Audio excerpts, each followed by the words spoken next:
Hello, welcome to Human Tech, a podcast about the intersection between humans and technology. My name is Guthrie. I'm here with Susan. Hello, Susan. Hello. She waved before she said hello, and I was like, I hope you say something because waving is not going to work on the podcast feed.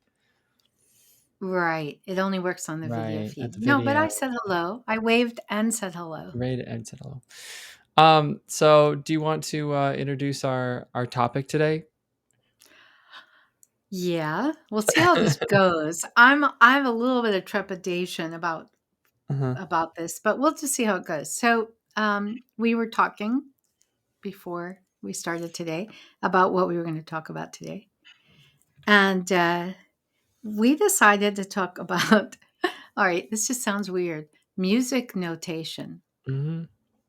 But there is a human and tech element to this, right?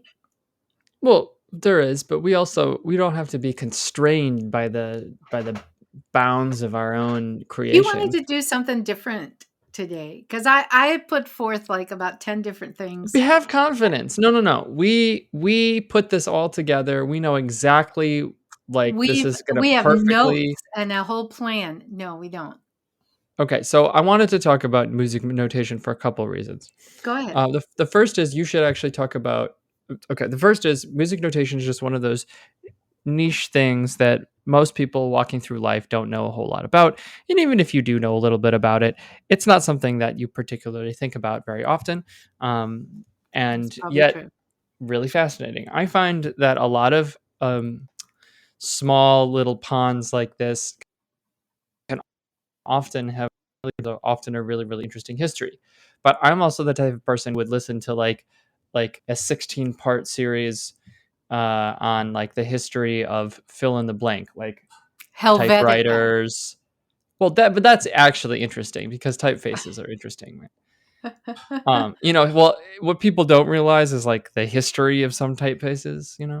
Like Yeah, but I some of the am not. typefaces we use I were know. were developed in like the 1600s, and we I just think see that them would as be an modern. interesting topic to talk about too.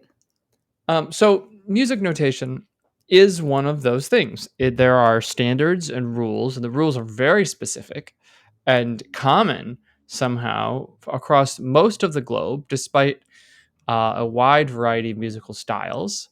And it's just kind of interesting. Now you should talk. You should say some words about why you know about music notation. Okay. Well, I I have, let's see. I'm studying music right now, along with working and stuff. This is my one of the things I've undertaken. So I've been playing music and dealing with music since about the age of 6 or 7, but I have no formal training. I haven't taken any. I don't think maybe I've taken like one piano lesson in my life, kind of thing, and I have taken some vocal lessons from a really wonderful, talented jazz vocalist named Janet Planet. I just wanted to throw that in there, a shout out to Janet. But um, I haven't studied music in school, and I haven't. I, I've learned. I'm self-taught and gone to some. I go to this wonderful jazz music camp, and I learned some theory there. So I've been learning along the way, but not like formally.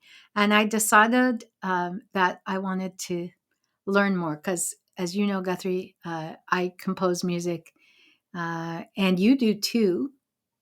Um, and so I've been studying music. So I took some classes, online classes, really good classes in different parts of music. And one of them that I'm taking this quarter is on music notation, specifically on learning. Well, two things: learning a particular music notation software, and I chose Sibelius. And those of you who know about music notation, probably some of you are going, "Oh no, not Sibelius. Why did you choose that one? You should have chosen a different one." But I chose that one. And this course I'm taking is both how to use the software, but also about the rules and conventions and standards and guidelines around notating music. So it's been interesting, and I've been learning a lot.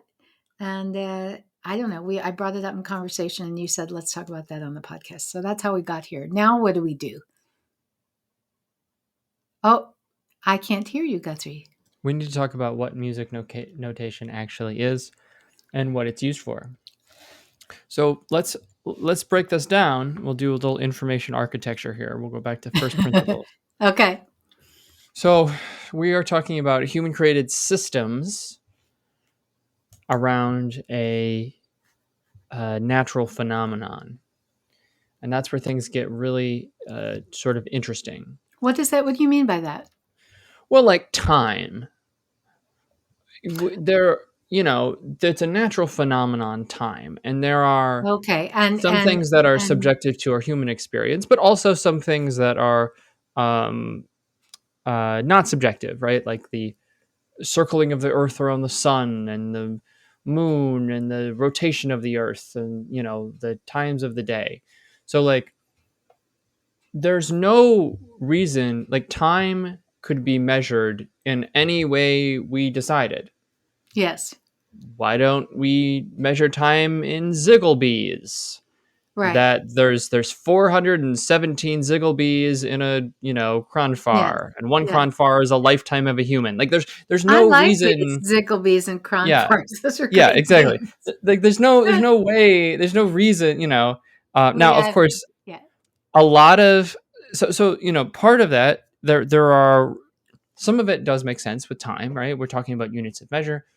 There are, like I said, static things like the rotation of the earth around the sun. You get really weird ancient human civilization trickles. Okay, right? Like the Babylonians, everything had to be in base 60. So what happened? So that's where you get 360 degrees. It's base 60. Of course, it also sort of works with the number of days in the year, but not really. So, like 365 and a quarter. So you can't really use that. So things, not everything's perfectly divisible. So that makes things complicated. So there are just a lot of different ways to divide stuff, Yes. Now, and musical, and maybe we should say, for people who might not know anything about musical notation incorporates several things. One is time, and another is I guess you could say sound waves, right? Pitch. There's a lot of things that are incorporated into musical notation. Before we do that, I just wanted to share something quickly. What's that? So let's do let me just share this. For those who are not aware, this is my my software program that I have that anyone can check out at decimalclock.theteamw.com. It's a side project so that you can measure the day. Are you serious? There's a decimal clock. Well, Napoleon used it. No, but we have that at our URL. Well, it's a sub URL. I didn't even know you created this. Okay, go ahead. Yeah, I've had this. This is your friend Napoleon. Well, so basically it's like, why are there 24 hours in a day? That's not divisible by. So this is 100 24 hours and then 60. Yeah, yes, this would be 100 hours in a day. So right now it's 50 hours and 73 minutes. Or Zigglebees. Well, you can call them hours a minute. The nice thing about this, is that it's really easy to measure. So if you just as a quick aside, if you work for 12 minutes, right, on a project, what do you bill? Yeah. Right? If your rate is $100 an hour and you work for 12 minutes, you can't figure you have to convert 12 minutes into the percent of an hour. Yeah. Okay. The nice thing about this is if my rate is $100 an hour and I work for 12 minutes, since there are 100 minutes in an hour, then it's $12. So it's really easy to measure time, that kind of thing. Okay. The other reason that it's really nice is it just so happens if you use centa hours, which would be 100 hours in a day, it means that this number is also the percentage of the day that's over. So we are Oh. just past noon here. So Oh, it's I kinda like that. 50.8% over. And so That it's I like. actually a nifty way that the time actually means something. Like Hmm. 1:30 in, doesn't mean Doesn't mean anything, it but has no, whereas if 60%, I say it's like 61, right? Like that means the day something. Huh. 61% over, So and do you can you looking at use it, you sort this? of know. I have this Do you uh use it? It's like, are you aware at any given point that you're at yeah, on 70? my phone I have a little app that I Okay, that I that I use right just there. okay, you're weird. What does this have to do with musical notation, though? This particular part was As m mostly just me trying to have everyone use decimal hours, so we'll turn that off and we'll go back to music notation. But the reason I bring it up is because music notation is rather similar. Let's talk about the natural phenomenon that is music. So Okay, music isn't really anything. Music is we're talking about ways that humans communicate and vocalize. We have vocal cords that allow us to create sound waves in various pitches. if we're Uh, singing or talking, you if mean? we're singing or talking, we have mouth and tongue movements that can change the intonation of that can shape the pitches in various ways. Um, and there's But we have a lot of other things that have to do with music because a well, lot of yeah, go and then ahead. there's the rhythmic part, Yes, there's a right? rhythmic part, yes. So, but the um, so if I go from like one note, and I go to the next note, there is not. It's a spectrum, right? I am just moving through hertz at sort of a random rate. There aren't notes. Notes don't exist in the human body. That is a human construct, Yes, and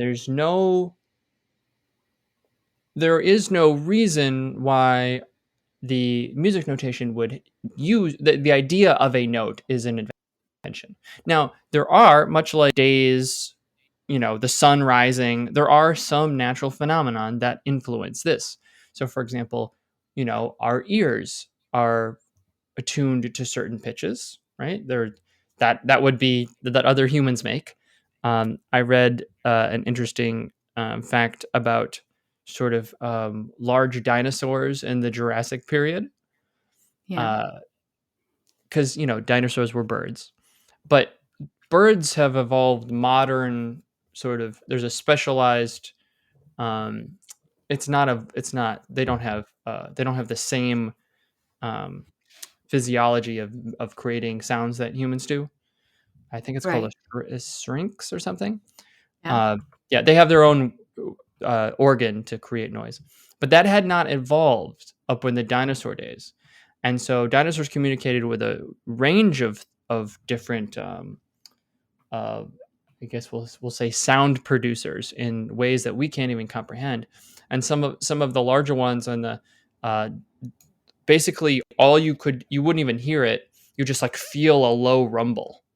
It was a just sort of a very low frequency, like, but like, that's how they communicated, and the waves would travel for miles, these really crazy low rumbles that would sound completely foreign to us. um but we have evolved to hear sounds at the frequency that we make them, which so we can communicate, right? That makes sense. yeah, So that's one box. Okay, yeah. we seem to have a natural rhythm, and you can talk if this is nature or nurture, but there seems to be like a one, two, It's three, based on four, it's the heartbeat. one, two. Okay, well there we go. That's good. That's good. The heartbeat. Okay, yeah. So there are things that sound pleasant to us that are rhythmically pleasant. Both, what we would call a quarter note, or a beat would be another one. And then, of course, playing against that, right? Syncopation, on beat, off beat, that sort of thing. So Yep. there's rhythm, and rhythm, we like rhythm. Rhythm fascinates us. I Yes. often wonder, by the way, if other animals experience rhythm differently. So let's talk about a cat. A cat is a natural predator. And what you don't want to do as a predator is have a consistent, identifiable sound, because then animals could sense that you're coming. What you want is you want asynchronous, you want sort of like no pattern so that you can blend into the background to grab your prey more easily. So I wonder if a cat's rhythm is like, Their heartbeat, you mean? Or no, just not their their heart, just like what they find like, find interesting or comforting or yeah, that it's actually sort I of like have a no like idea. an asynchronous, because you can play music to a cat, right? Like think of like a Yeah. big throbbing, bass, like a subwoofer. Yeah. Like, well, cat doesn't seem to particularly Be do that. interested in it. Or when Well, I don't, and a I cat also don't. plays, it doesn't, anyways, these are just some thoughts. Um, okay, Yeah. so we have rhythm and we have pitch. Now you now we're going to start to get into sort of the And we culture have of more than music. that too. Okay, what else am I missing? Well, because when you're notating music, when you're creating, uh, when you're Well, you trying to, lyrics too. there's lyrics, but Hmm. let's focus mainly on. Well, no, I guess we can encompass all of that.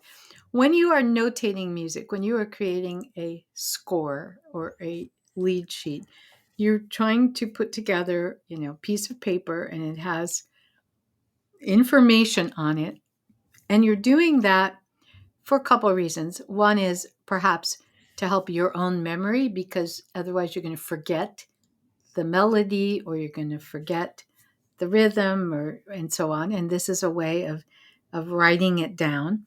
And but mainly because you want to communicate this to other musicians who are then going to play the music. Uh, because if I try to, you know, say to you, "Oh, hey Guthrie, here's the tune and here's the rhythm," and then I just kind of sing it or play it once, are you going to be able to uh, replicate that exactly? And what if it's a really long song? So that's why we notate music, is so that we can remember it and so that we can communicate it to others. And um, it there's a lot that you can communicate. So, for instance, some of the interesting things, let's see, the things I've been learning, and what, well, let me back up for a second. I've been reading music since I was 7. So I said I didn't have any formal training, and I didn't. But I have been reading musical scores and musical notation for a very long time. But because I learned it so young, I never stopped to think about what was in there until I started taking this course. And then I realized, oh, yeah. So on a musical score, a modern musical score, you might have things like the pitches that are to be the particular notes or pitches that should be played. You're going to have the rhythm, as you said. What is the rhythm? What is the speed? What is the beat? What kind of beat? You're going to have uh, dynamics and expressions, like at this part of the song, you're supposed to play soft. And at this part of the song, you're supposed to play loud. And in this part of the song, you're supposed to slow down. And this part of the song, uh, you're supposed to play it or sing it without taking a breath until you get to this part. Um, and then there's even specifics for specific instruments, like if the score is for a violin, you're supposed to be moving the bow up here, or you're supposed to be moving the bow down here. For if it's for piano, you're supposed to be using a pedal, or you're not. I mean, there's if it's for trumpet, you're supposed to be articulating it a certain way. It's supposed to be short notes. There's so much stuff that is communicated on this piece of paper with all these rules. Um, and it's kind of interesting. And it's amazing to me that it has become as standardized as it is. Now, So, there are well, some hold things on. that people still Hold on. argue about. Yes. Before you What? get to that, let's talk Yeah. about that standardization. Yeah. So, I want to say a couple things. The first is there are a lot of different ways to that for music in cultures around the world. Yeah. And let's take a step back to when all this was developed. Yes. I know What a we would little bit about the Oh history. no, I know about the history. Don't worry. Okay. So, we're talking about medieval Europe is when a lot of these sort of standards that we would These sort of standards consider that we now follow. almost like Yes. the global standard, that's when they came to be. Okay. So Yeah. don't think about music as it is today, but let's think about, music 800 years ago. Yeah. Now, even today, but especially back then, just the idea of notes, scales, Yeah. there is a bit of a mathematical side to this, to music. Definitely. Yep. So if anyone out there has ever read the original book by Hertz, that's a fun read. I encourage you all to do What that. is it? I don't think Uh I've read it. What is it? oh, you should read it. It'll probably be over your head, but it's really Oh, fun. thank you. Where you talk about That's overtones. I know about some of this stuff. What's the Uh, book called? He's looking it up. um, Okay, this is not good. Silence on air. While Guthrie looks it up. uh, While he's looking it up, I'll just fill the silence here. I did find out that our current modern way of writing music, because there were ways in ancient Egypt that were very different, but the current modern way that musical notation is written, which comes from, as Guthrie said, many hundreds of years ago, well, I was. I wanted to do the history. Oh, okay. Then I'm not going to tell you Yeah, you don't have to because do it. Guthrie is going to tell us the history a little bit later. I'm just trying to fill the blank time here while you find this book, Guthrie. Right. Right. Okay. Right. So I believe it was Heinrich Hertz. Heinrich Hertz. Okay. Yes. And what's it called? And when was it written? He's looking it up. More silence during our podcast. Yeah, I'll have to get back to you on All that. right, he'll get back to us on that. Just because I think it was Hertz, but it might have been someone else. Okay. Um, What is this? Is a book on it's a book on math, but math and specifically math when it comes to sound? to sound, Yeah. because we're talking about frequency, Right. right? Because sound is just energy transmitted at a certain frequency. Right. So if you've ever watched like where they put the sand on the speaker and then they turn it to different frequencies and it makes And the different sand makes patterns. Yeah. patterns. Really cool. Anyone can do that experiment or check it out. And the reason that it happens is because there is a mathematical element to sound and to pitches in particular. Yes. So it's not just random, right? While there are infinite, I can sort of move from, whoa, we're moving up. Once I get to the next note, there's a mathematical relationship between these. And that was actually the other thing Pythagoras did. So the ratio between different pitches sort of denotes the note. Yeah. So for example, if you have, what's an octave? Do you know what an octave is? You mean mathematically? Well, explain it not mathematically. I don't know if I can explain it well, not mathematically, but you have. I can't explain it. I know what it is. I can sing an octave. I can Okay, play an I'm a octave. 5-year-old. I What's can an notate octave? an octave. Explain it to me like I'm a 5-year-old. Okay. Well, in our musical system, we have.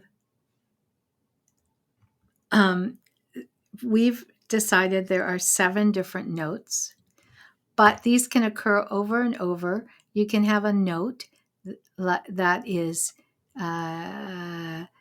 pitched like and then you can have that same note, but 8 notes higher. So that's an octave when you go from the one note to another note, and so it's the same note, but it's pitched higher or lower. Can That you was have an octave with any note? Yes. And therefore, could you have an octave with any pitch? Yes. So the way that works is 220 hertz, I believe, is that an A? There is a hertz that's an A. I don't know if I it's. believe it's 220. I don't know if that doesn't sound right. Okay. Anyways, so there is a certain hertz, which would be frequency, the way number of waves, right, per second. 440. A is 440. Okay, that means that Well, A is also The A the above A middle above is middle C C. is 440, which means that the other A is 220 Oh, okay. because an octave, which to our ears sounds the same but higher, Yeah. is the same hertz just doubled. Okay. Right? So 220 is going to be an A, which means 440 is going to be an A, which means 880 is going to be an A. Okay. But just right? Yeah. So higher. So the mathematical relationship between different hertz sounds pleasing or similar because our ears are identifying mathematical patterns. Okay. So this also means that if you combine certain frequencies together, Yeah. they have a mathematical relationship, which then when combined will change the wave into a pattern that we'd recognize. And that is how the original European notes come to be. Okay. Okay, because we've identified that an A and an A is the double, Yes. right? So what's a major scale? What's a major triad in Oh, notes? in notes or in numbers? Notes. Just pick one. C, E, G. C E G, right? So you have Mhm. so what let's do the numbers now. Okay. Middle C. Yeah. You want me to look it up? No, I don't need the hertz numbers. Just the Oh, the what do you numbers want? the numbers of the scale. Well, C is a 1, C is a 1 because we that's our base note. and then E is a 3, So that's 1/3 of the way, right? So you have a 1 to 3 relationship between those, and then G is a 5. and then G is a 5. And that's a 1 to 5 relationship sort of, between those. And then once you get C to C, that's a, 1 to 2. It's like that's like the double. So my point is that the European scales are based on mathematical relationships bet- between the number of hertz and a frequency of the But sound. those are not displayed in the musical notation. They are not.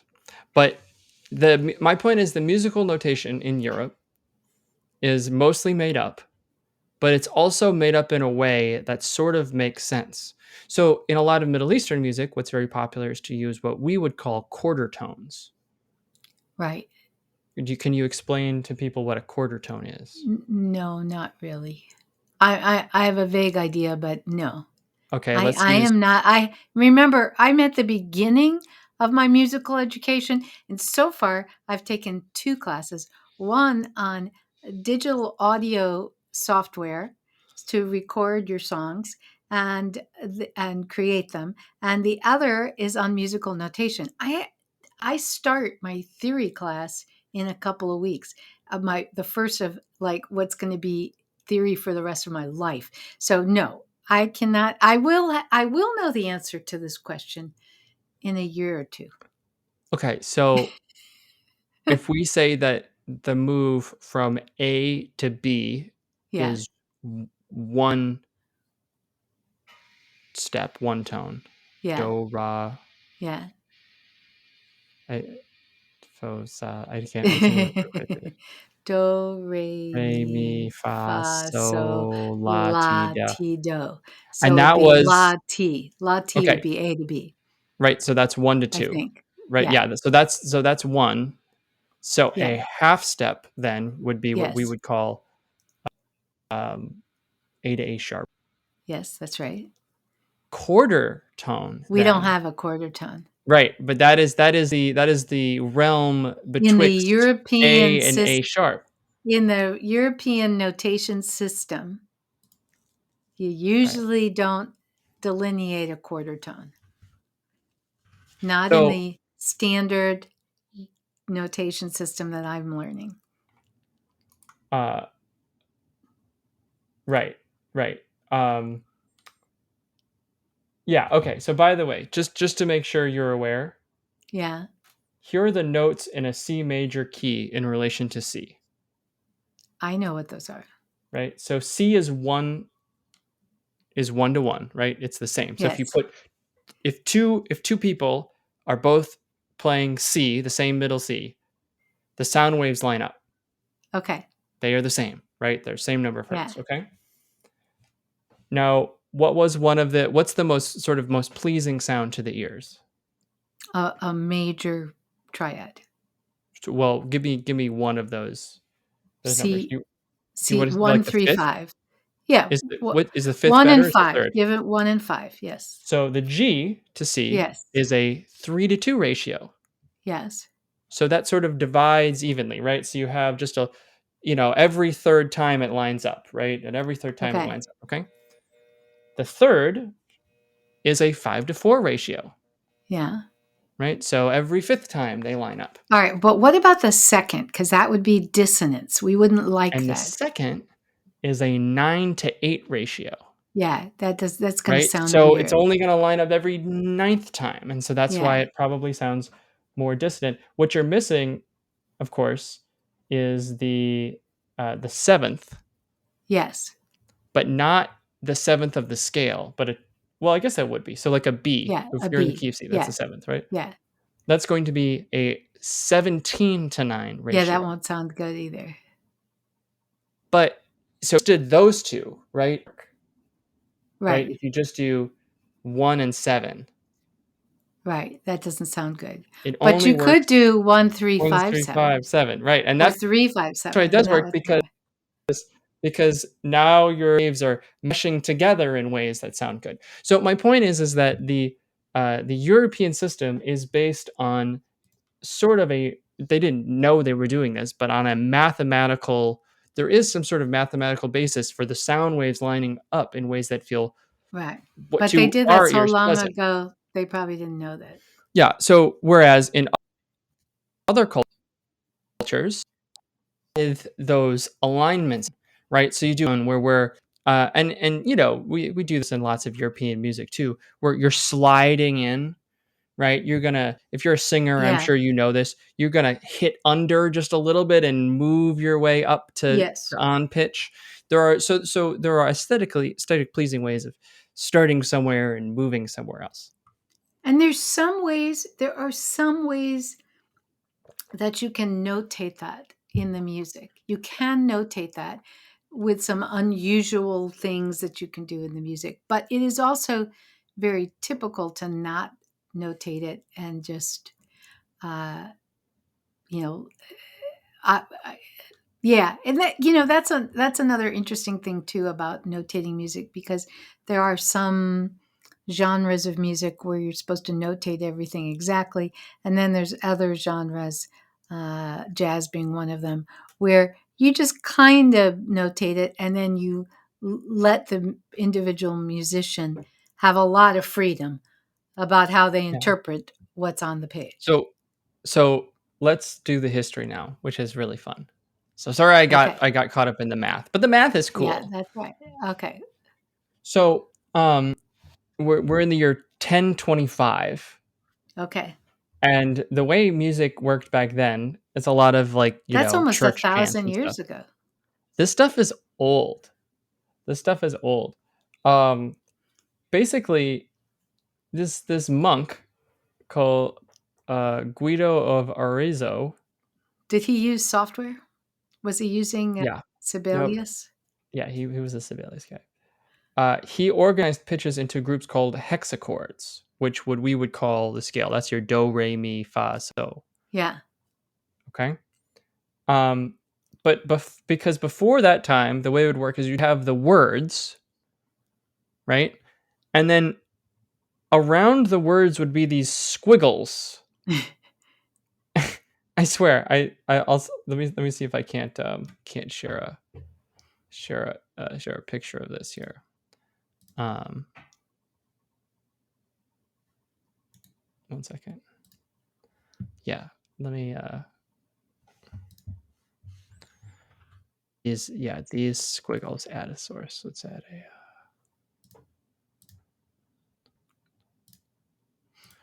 a okay, I don't know if you can see this. Yep. Those are squiggles. Squiggles. What were the squiggles identifying? So the squiggle But interesting, the squiggles look a lot like musical notes. They do. So what the squiggles were identifying was they would show you the what this they describe as the contour of the melody. So if a line above a word rises, you raise the pitch. If it lowers, you lower the pitch. So they look like notes, but they're not notes. It's almost like synesthesia.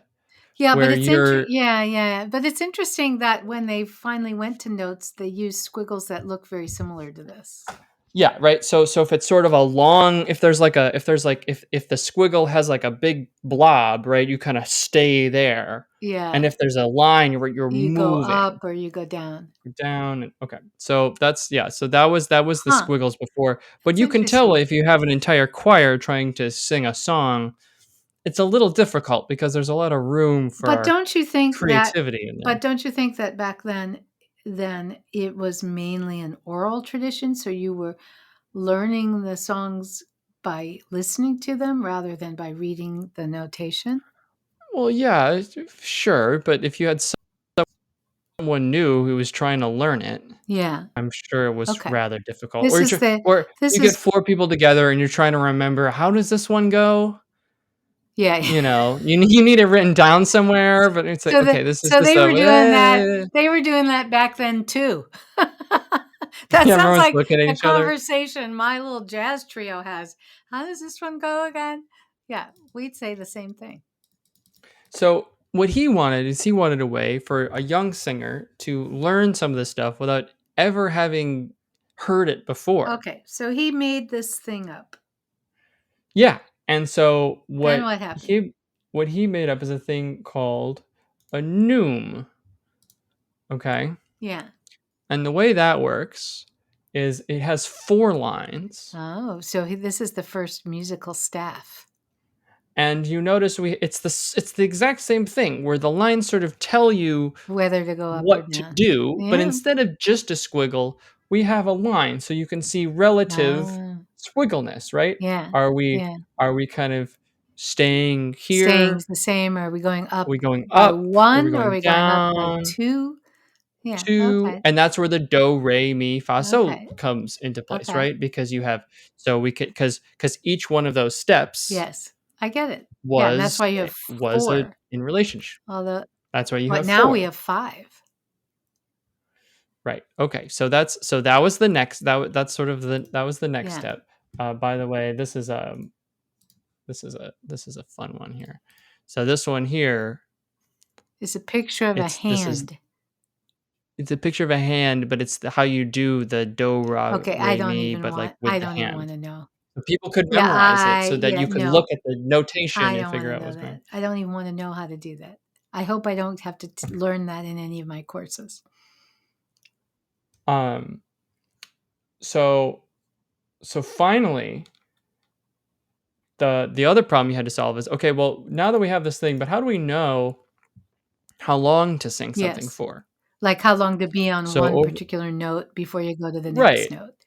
Right. So over time, they kind of came up, instead of just the regular lines, now we have these sort of different types of Right. squiggles. So if it's got uh, if it's filled in and dark filled in, that's one amount of time.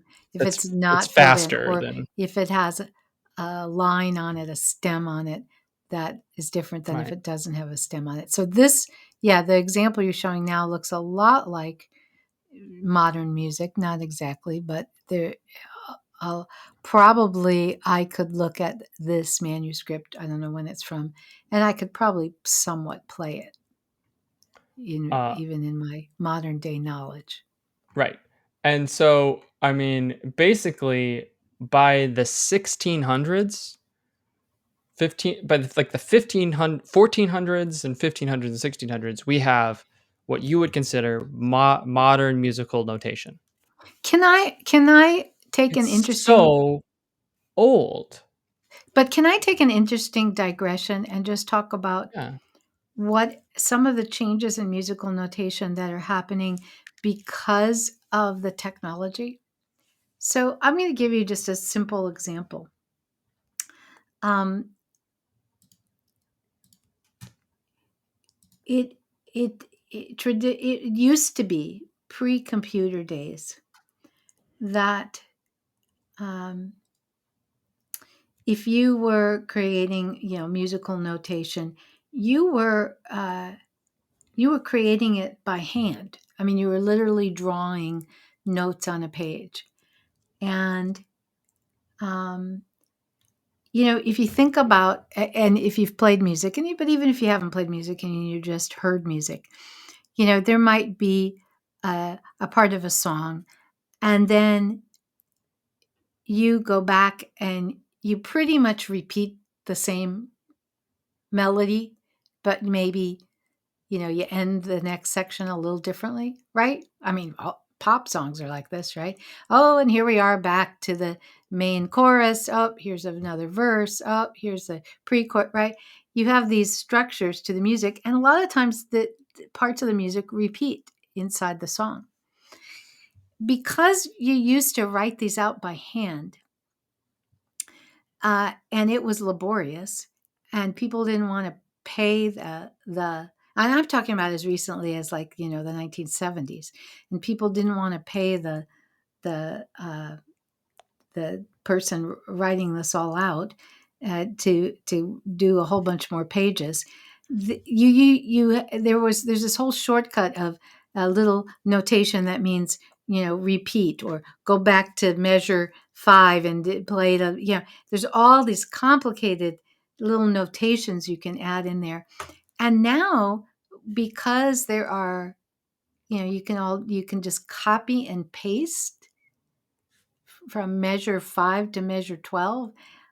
There's a tendency now to not use as much of those little esoteric, now go to here, now go to there, and just create longer scores, And more have more pages, and variation.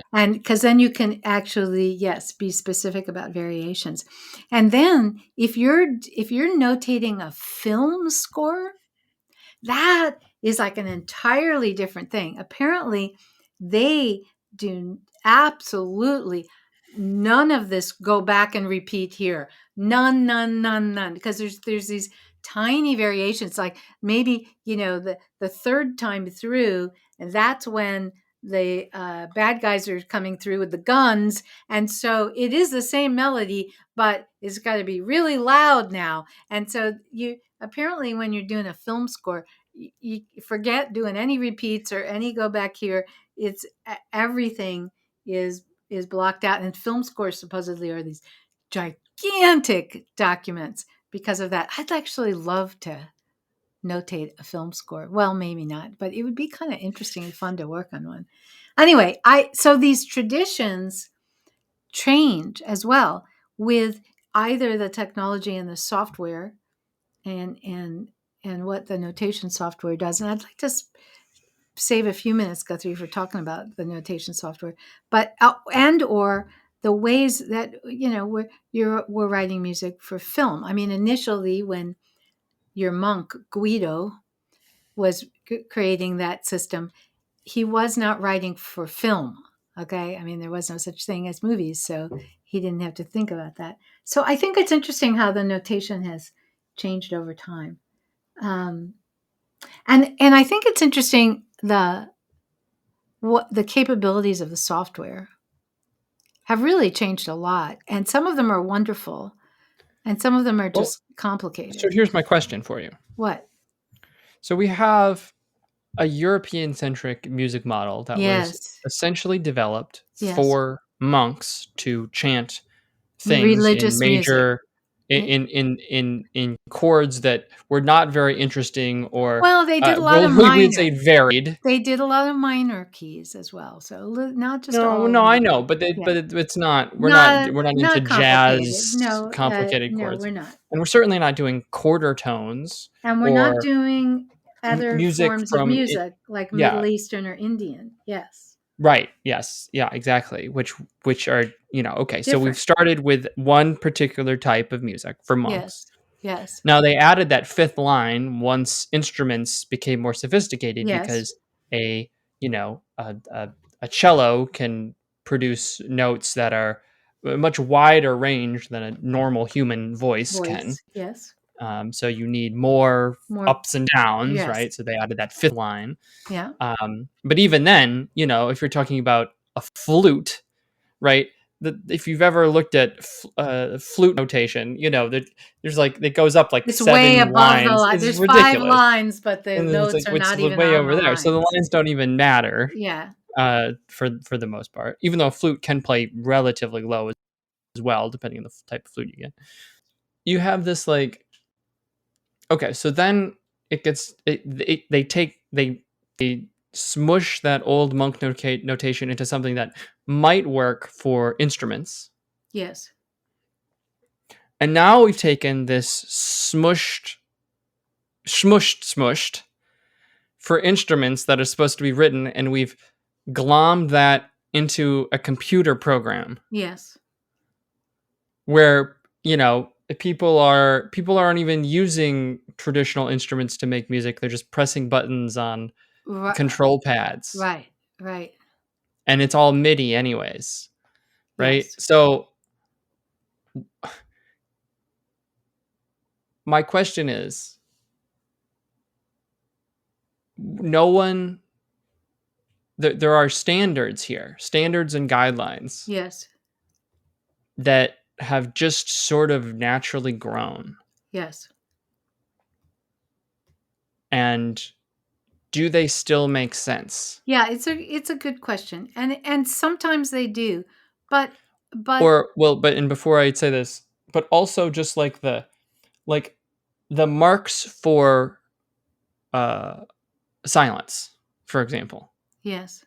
the weird squiggles, all the Italian words for Uh, everything, yes. the double weird squiggles for weird little accents and this and Absolutely. that, Right. and like, why are we doing any of this? We all why doesn't musical notation have a second variable, that, for example, you could use color, or an alternative for those who are colorblind, which would be like a pattern of some sort.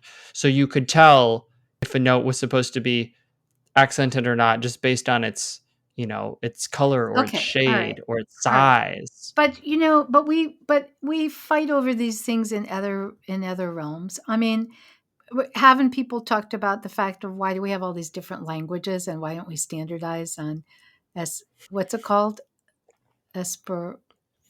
Esperanto. Esperanto. But at least there's history there, Well, and the there's languages. history in the language of music. I mean, this is But that's the thing. Everyone uses this notation, even though there's all this different type of music. I There's agree. many different types of And languages for different types of people in so history. far in the books, because we have textbooks in my classes, and in the books I've been reading, I do not see anyone addressing this particular question.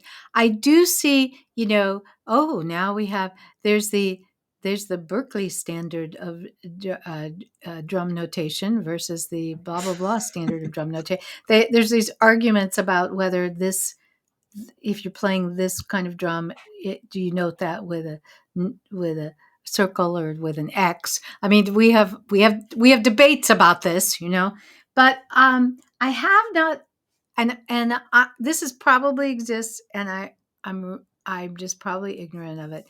I haven't seen so far any major discussions about, okay, we're going to do it totally different. But I'm sure there are people who think we should. And I agree with you. Like some of the terms are really esoteric because they're based on some Latin word or something, and that nobody uses. Why do we have to call it that? Yeah, why on the sheet Yeah. music doesn't it just say loud, louder, Well, that's very English. loud? That's English. Not everybody speaks The most English. common language on earth. But okay, yes. What are some of the how do you denote loud in music? Forte, and then you could have 2 Fs or 3 Fs if you want it really, really loud. You could have 3 Ps if you want it soft, because By the way, because P stands for pianissimo. Yeah, but then their 2 Ps are like pianissa. Yeah, I don't even know. The multiple Ps and the multiple Fs do stand for a longer word that just tacked on more things, I'm pretty sure. But there's we're into the ridiculous. andante and allegro and everything is. What are we doing? Why are we doing this? What are we doing all this stuff? This doesn't make any sense. Tradition. It's tradition. It's tradition. Yeah, you're right. Okay. Now you're making me sorry that I took this notation class that I'm almost over with. Well, the thing is, I'm right? in lesson 10 of 12. This is where we bring it back to the human part aspect of it, because and the UX part of it, because now we're talking about norms and standards and guidelines. Yes. And so when we talk about websites, for example, you say this often. Is there probably a better way to organize things on a page? Perhaps. But if everyone is used to all the websites doing a certain, there's an industry norm or standard. Search is always at the top of the page. Search is at the top. Nav bars can be at the top or on the left. Yes. And so while there might be a better way to do it, you have to conform to the mental models of your target audience. Or you have to know that you're not conforming, and therefore that might create problems. Yes, there's definitely traditions, and everyone is following the traditions, and it does what it does is if you have been trained in the standard, then it means that when someone puts a piece of music in front of you, you know what to do, and that, again, it's a form of communication. It's also a weird what do you call this? All right, so I've been writing music for a couple of years, and I didn't take this notation course, and so I have now discovered that the charts that I put together for the last 7 years have these mistakes on them and don't follow convention. Right now I know that, and so I'm going back and correcting them.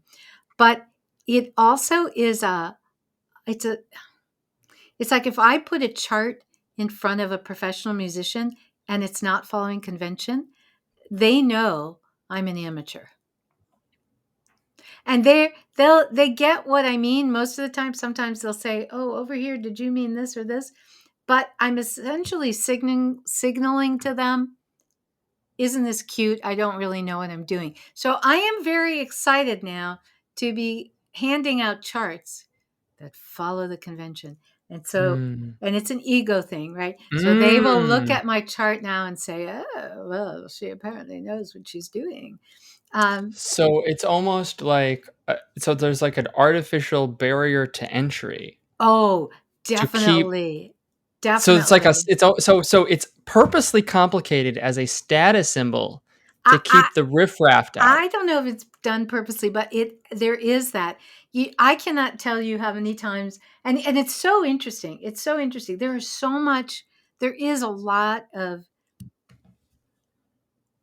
one-upmanship in the world of music, and I know when I remember being at jazz camp and I performed one of my songs that I'd written in a performance, and had wonderful musicians behind me playing the music. And I would have people come up to me and say, "That was a great song. I really like that song." So, um, who wrote the who wrote the chord arrangement? And it was like, I did. And they're like, "Well, you wrote the lyrics and the melody, but who did the chords?" It's like, I did. It's like this. Oh, well, you couldn't possibly be smart enough to have done that chord arrangement, right? So there is this whole, kind of snobbery thing. But yeah, I want to learn music so that I can communicate better, but also so that I'll be taken seriously. Isn't that just horrible? That's one reason why I want to learn music notation.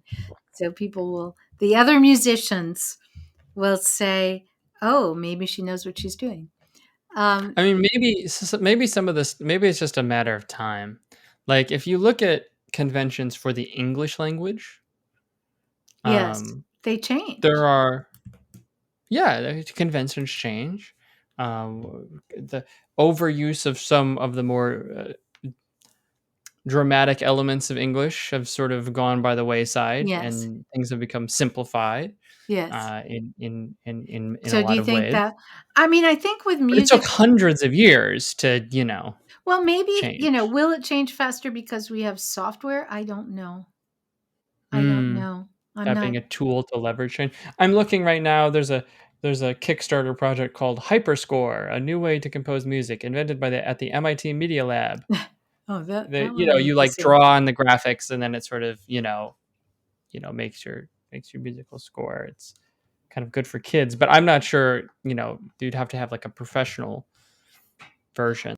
Music notation And that is would really entrenched. yes. I can't imagine that this is going to change in any major way anytime soon. I can't even imagine how to get it to change. I Okay, well hey, you're a change expert. This Yes, is about people and systems and cultures. yes. So how if I came to you and it's like, okay, you've won a $10 million grant Yeah. we're gonna take I'm dropping things. We're gonna take um we're going to move musical notation out of the 15th century Okay. Sounds and reasonable. into the 17th century. That's Okay. 200 years of progress, Yes. right? Uh, how would you go about constructing such a campaign? It's a Wow. fun mental model, fun mind journey here. I would okay. Do you know I talk a lot about conceptual models and mental models, right? You do. And No, you sometimes do. They're too complicated for most of our audience. too complicated to even think about sometimes. Yeah. But I would if someone gave me $10 million and said, "Hey, go play with this and see if you can come up with a better musical notation," I would likely, No, not come up with. yeah, what? Implement. Okay. I would likely first, I would want to do research first, Guthrie. And Good. I would do research on, we now know a lot more about music than we did in the year 1025. We know more about the science of music. We know more about different music cultures and music from around the world. And I would first want to do some research to see if there's some basic fundamental differences in how we could notate it that would be would work better with the physical world. You started our conversation off with that, and I'm interested in that Mhm. because Mm. I don't think the monks were necessarily thinking about that when they put together the system that we're using now. I'd be very interested to know. So I don't have an answer, but I would research the mental and basically research the conceptual model of music communication and notating, and see if there was a system that would be better and would be implementable because we have new tools. And I don't know what that might be, but I would look there rather than just how can we improve, oh, let's add a 6th line to the staff. I'd want to take a step back and see what the physical world and what the the science of hearing and the science of sound could tell us first, and then see if there's a way to translate that into You know what I would do? musical notation. What would you do? You know what the first thing you have to do is? Know what? I do wonder if you have to change the scale system. Oh, I'm assuming you would probably have to change the scale system. I think that would be true. And if you look at more modern music and where music is at now, it's a struggle to fit it into the existing scale system. I think the scale system is possibly, needs to go. But like the A, why do we go? Why is it A? Like B flat. Oh yeah. C, and then we get to, we get to G, and we're like, we're done. Yeah, no. That's that's based. Would it not be easier? Yeah. If we wanted to do notes that we got rid of half steps. There are so many things we could do differently, and that would be absolutely, that's part of the research.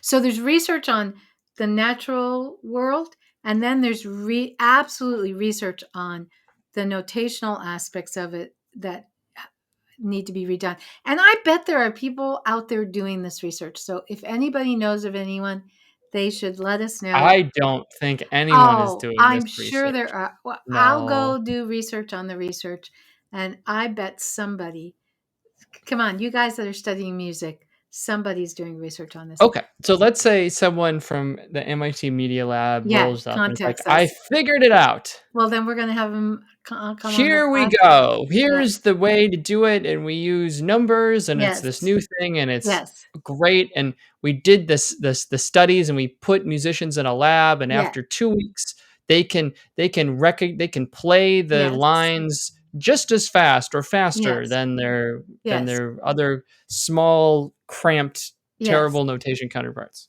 Yes. Okay, so then what?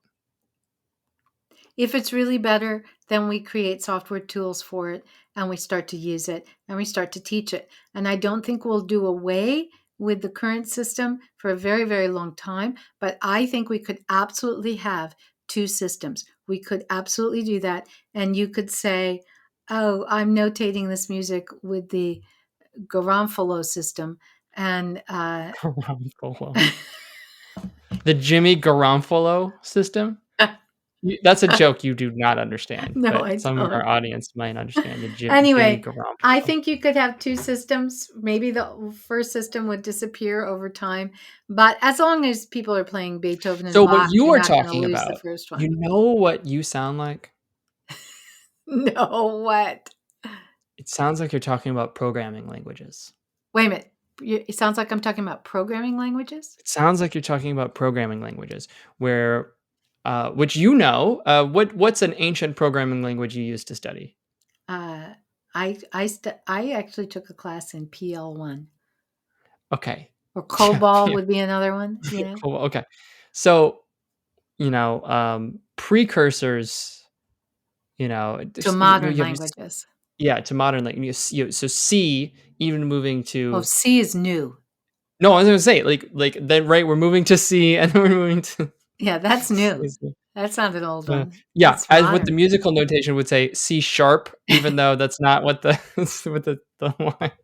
That's not. Anyways, right? So it's like, okay, so and there's a movement that comes along in the programming language space. This is how we do things, and you kind of have to do it that way because you have software that is like has to be told this is what happens when you run into this particular thing. Yeah. So if you put a new programming language that the software doesn't recognize, it won't work. So they have, I mean, they're compilers, but whatever. So then what you have is you have a new language that comes out, and people are saying, "Hey, you could write this Hello World program in PL. What was it? PL2, PL1, PL1. I don't think there PL1." ever was a PL2. They gave up on it.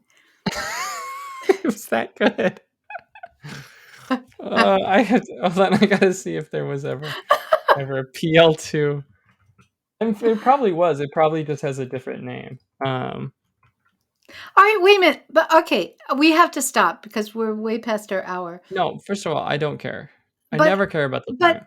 But our listeners might care. But I do. This is an interesting idea. I really like this metaphor that might take us into a different conceptual model. Because the other question is, can we use AI for this or something? You can play music, and the programs will turn that into notation, right? Mm-hmm. Like that exists. So I wonder if we just can't get better at that and then change the notation, like you're saying, like we change a programming language, and then the whole thing just becomes automatic. Yeah, I wonder if you could do that. So you could, but that still doesn't. What are you changing it to, right? You can have, no, I'd want the new system that you're changing it to. essentially, right? It's a compiler, right? Guthrie, We're taking this should become our new life's work. Let's redo the field of musical notation. Sure, and no, but yeah. So basically, what happens is you have the new version of it, right? We'll just say there's PL2. There was never a PL2. You were definitely right. I was right about that. Yeah. Didn't happen. Yeah. They gave up on PL. Yeah, I think you know what PL stood for. Do you know what it is? I think it just stood for programming language. It does. It stands for Programming Language 1. It wasn't. They didn't have it. They didn't. No, that's the only one there was. No, before that was COBOL and Fortran. There were other programming languages. Algol. There were other programming languages, but for some reason they called this one PL1.